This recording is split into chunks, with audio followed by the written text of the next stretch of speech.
All right, so I figure for the rest of this, we got about 10 minutes left before we got to get out of here. We could just kind of answer some questions if anybody has them in the chat. If you want to drop them in there. The first one we got, Jeff, is Mark Turgen in the mix for any jobs right now? No, not really. Not really. I thought he might be in the mix for Oklahoma. I don't see that happening. I think Turge has another year, at least in Maryland. The other job I thought maybe would have fit him was if Isaac Brown didn't get Wichita State going back to Wichita. But I just don't think there's anything that really fits him right now. Now, again, there may be some more stuff that opens at this point. Like, we don't know, what happens at Arizona. If other coaches retire, like we saw Roy Williams retire because they're frustrated with the way the sport's headed. And, when you and I didn't talk about Beard yesterday at all, did we? No, because it happened. Remember, it literally. So for the people that weren't watching, Jeff and I jumped on a stream just to kind of talk a little bit about Roy Williams, and he ended the stream saying, "Hey, listen, I got to go." Jeff, wait, one more thing. I have to go. Yeah, you were like, "Wait, I got one more question for you." I'm like, no questions. I'm out. And I should have broken it on the stream, but the problem was I got a text, and often when I get a text of that magnitude, you want to hear it, right? So I called the second source just to make 100% sure I could hear it with my own ears, and so I had to get off the phone, off the stream on that one. But that to me, that was the home run hire of the whole carousel. Like, I don't think there's any question that Chris Beard at Texas, and I just saw somebody just sent me a video of Kirby Hocutt, the Texas Tech AD, and they asked him during his – I didn't see this, but it said asked if he was frustrated at all with how things ended with Chris Beard. Quote, "Frustration would be a kind word to summarize it."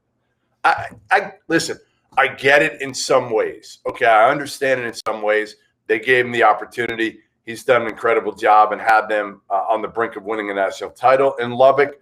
I also – and they were going to pay him more money. They were also going to pay him more money than Texas. So, obviously, yes, everything was in place. They did all they could. The bottom line is Lubbock isn't Austin.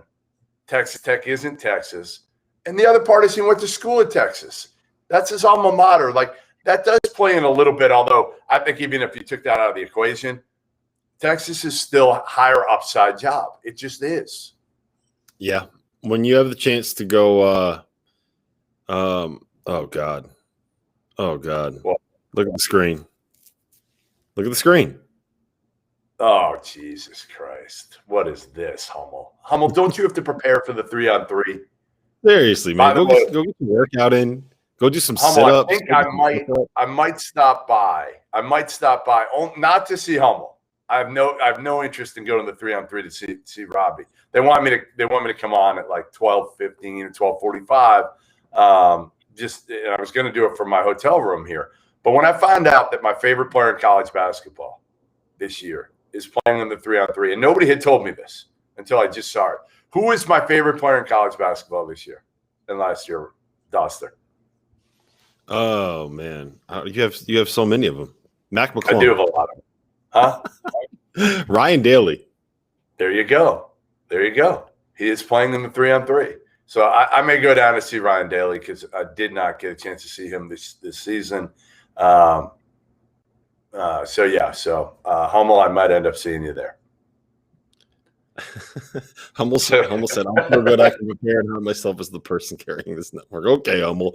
All right, a couple more questions. Jeff, we got a good one right here. What is going to happen to John Brennan? They're in the midst of the investigation with Cincinnati coach John Brennan. There's been a lot of stuff going on behind the scenes. They're talking to players. They're talking to coaches. I think ultimately what they would like to do is part ways with him and not have to pay him. So they're trying to get enough info so they can fire him with cause. But if they don't get enough, which I'm not sure they're going to get enough to fire him with cause, some things have happened there. But I think I told you this. I've talked to a couple of former players, and they said, like, no, there's not like physical or emotional abuse we lost trust in him. He did some things that made it so all the players have lost trust. It's the mental warfare. It's trying to pit teammates against each other. It's being a bad leader. It's not to the level of the Greg Marshall stuff. It's just it's the handbook and how to not be a good coach and how to not build culture within your program. Right. So I don't know if that's something enough to fire somebody and not have to pay him the $4 million. Probably not. Like they're probably going to either pay him or make a deal, work out something. Yeah, I'll give you a quick example from what I was told was one of the things that was happening is that he would bring one player in for a team meeting and just kill one of the player's teammates and be like, yeah, this is the reason why we're not winning. This kid's terrible. It's all on him. Like you need to talk to him. You need him to get him to wake up. And then he would send the first kid home, and the kid that he was killing, that blaming everything with, he would bring him into the office and then say that, the reason why we're losing is the first kid that was in here. He's playing terrible. He's horrible. You need to talk to him. We're gonna have to get him up out of here. Blah blah blah. Yeah, he talks shit about players to other players, which is just stupid. Yeah. All right. Here's another one. Yeah. With more than 1,000 transfers in the portal right now, is college basketball in a healthy spot? No, I mean, and this is my problem. And I get it. I've talked about this at length with Jay Billis, spearheading this movement to have players' rights. And ultimately, listen, this was the NCAA going to put the one-time transfer waiver in because they want to give right now college basketball players everything else but NIL.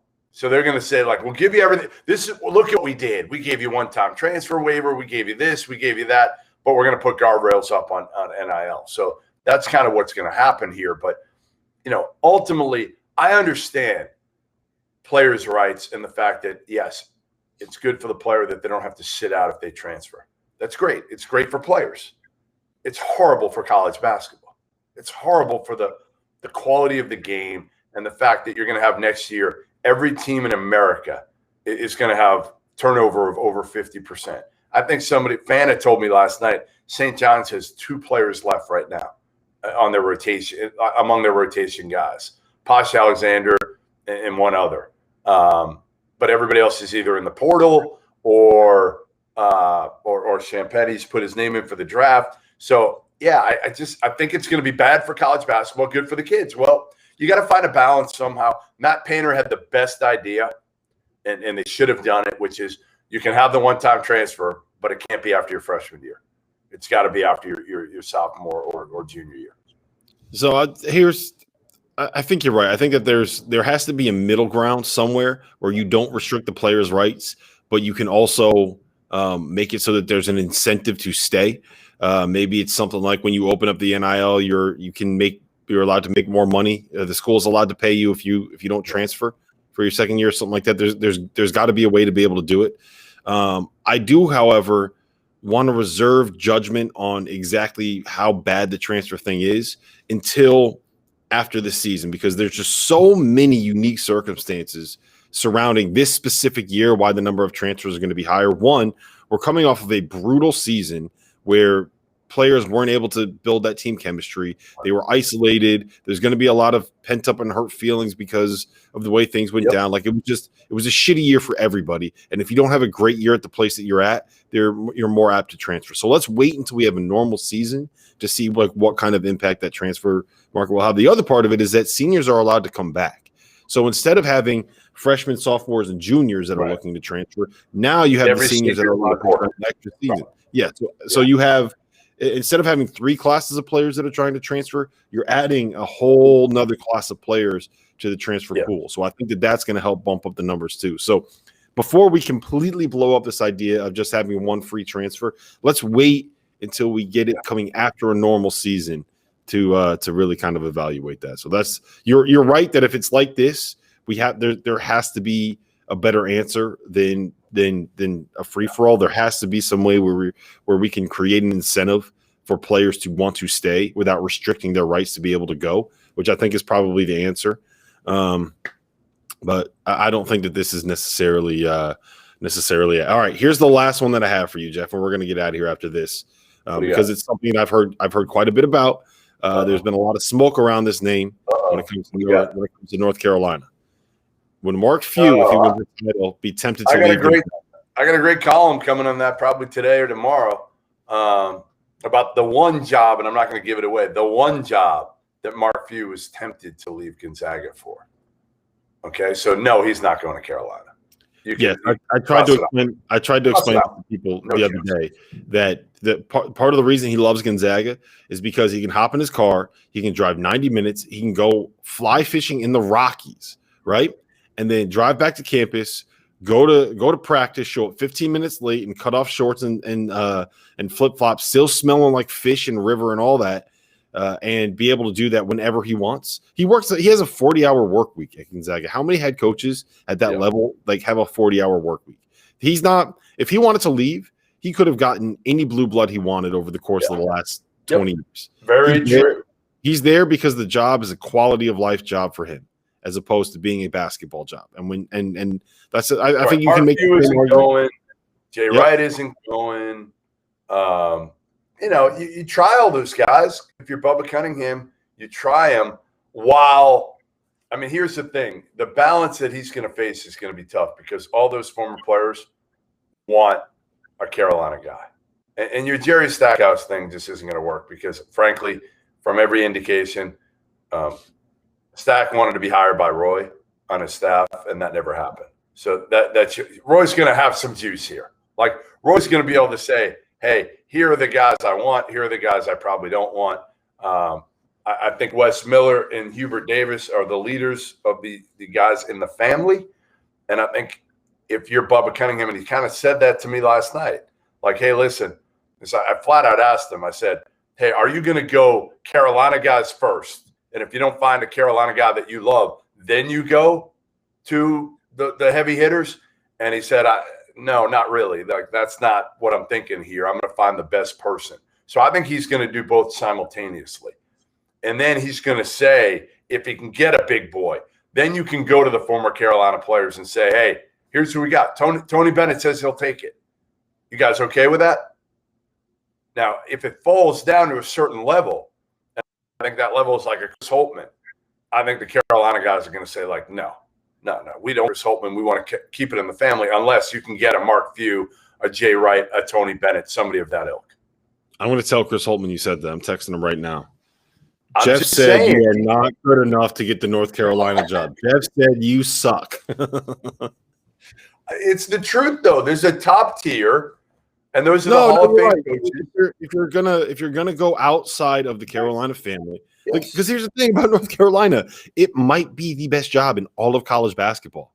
You get the Carolina Blue. You get everything that comes associated with Jordan. You get to recruit players to wear Jordan brand sneakers. Like, I don't think people realize how Franklin much Street's pretty good too. Franklin Street is pretty nice too over there. Well, yeah, I mean, it's an awesome campus, but let's just talk about the basketball side of it. Because, like, look, I don't think I'm really breaking news here when I say that Under Armour is not exactly the easiest thing to recruit to when it comes to putting on shoes, or Adidas. Like that, like Nike carries weight because everybody wants to wear Puma's surprising. Where's I just got my my Marvin Bagleys. Let me ask you this: do you still wear your big baller brand LiAngelo Ball signature shoes? Yeah, I got many a pair, many a pair, man. Imagine if they made those LiAngelo Ball. Those are going to be collector's items in 50 years. All right, I'm not gonna pump up that comment. All right. Anyway, Jeff, you have to go shower. You have to go get changed because we have to record a show in 26 minutes. So go get it done. You slob, you mess. Look at this. I'm all dressed up. I'm looking dapper as hell, and we got this guy over here looking like you know what? Because I just had to go down to the laundry room again. I had my second run to the laundry room here at the Residence Inn. So I got to run down and make sure those clothes are dry at this point. Otherwise, this is what I'm wearing. I don't think anybody is stealing your underwear. I promise you. No one is going into those dryers and stealing your underwear. Hopefully not. If they are, they have bigger issues than I have. I have many. All right. We'll see you guys tomorrow. We're going to have a fun guest on tomorrow morning to be able to break down the games in detail. One of my favorite guys to talk hoops with. So we'll see you guys tomorrow.